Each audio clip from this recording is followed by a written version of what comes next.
நான் யாரிடம் நம்பிக்கை கொண்டுள்ளேன் என அறிவேன். 2 தீமோத்தேயு 1:12. இறை ஊழியரின் நிவேதனத்தை கண்டு கழித்திட, இறையாசை பெற்றிட உங்களை அன்போடு அழைக்கின்றேன்.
இறைவனின் அழைப்பை ஏற்று தமது வாழ்வை உறுதியாக இறைவனுக்காக அர்ப்பணித்த பெருமை இறைவனுடைய குருவின் சாரும். ஏழை எளிய மக்களின் துயரங்களிலும் தேவைகளிலும் உடனிருந்து அன்புடனும் இரக்கத்துடனும் பணியாற்றியவர். இறைவன் மீது கொண்டிருந்த அவரது வாழ்ந்த நம்பிக்கை மக்களுக்கு செய்த சேவையின் வழியாக வெளிப்பட்டது.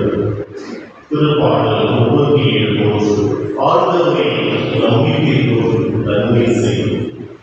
இந்த இறைவாக்கியை நமது வாழ்வில் செயலாக்கியவர் நம் இறைவனுடையவர். சோதனைகள் வந்தபோது இறைவனை நம்பி தம்மை அவரது கரங்களில் ஒப்படைத்து இதற்காக வாழ்ந்தார். அன்பானவர்களே, நாமும் அன்றாட வாழ்வில் பல்வேறு சவால்களையும் கவலைகளையும் சந்திக்கிறோம். அவற்றின் நடுவிலும் இறைவன் நம்மோடு இருக்கிறார் என்ற நம்பிக்கையோடு வாழ அழைக்கப்பட்டிருக்கிறோம். நமது விசுவாசம் ஜெபத்திலும் வார்த்தைகளில் மட்டுமில்லாமல் அன்பு, இரக்கம், மன்னிப்பு மற்றும் பிறருக்கான சேவைகளால் வெளிப்பட வேண்டும். மத்தேயு 25 இச்சிறியவர்கள் ஒருவருக்கு நீங்கள் செய்வதையெல்லாம் எனக்கே செய்வீர்களா? இறைவனுடைய நிலையை போல நம்மை சுற்றியுள்ள ஏழைகள், துன்பப்படுவோர் மற்றும் தேவையில் உடல்பொருள் கிறிஸ்துவை கண்டு அவர்களுக்கு உதவும் நல்ல உள்ளத்திலே பெற வேண்டுவோம். இறைவனுடைய பரிந்துரையால் இறைவன் மீது பட்ட நம்பிக்கை பிறர் மீது உண்மையான அன்போடு வாழ்வார்களை இந்தியாக வழிபடுகிறோம். இன்றைய நாளில் இந்தியாக வழியை கருணையேற்று நமக்காக ஜெபிக்க வந்திருக்கக்கூடிய ஆசிரியர் தந்தையர்கள், அருட்தந்தை தந்தை சிக்கியவர்கள், தந்தை அருட்தந்தை மணியன் தோழி மற்றும் நம்முடைய பணியில் வைத்த அருட்தந்தை மரியன் மற்றும் அருட்தந்தை ராபின்ஸ் அவர்களை பங்கு இறைவர்கள், அருட்சகோதரிகள், இளவே மக்கள் ஒவ்வொருவரையும் பாசத்தோடு வரவேற்கிறேன். நாம் மனிதர்கள், வருகிறவர்கள், பாவத்தில் வீழ்ந்தவர்கள், விழக்கூடியவர்கள், அறிந்தும் அறியாமல் செய்த தவறுகளுக்காக நாம் இறைவனிடம் வருந்தி மகிழ்ந்தார்.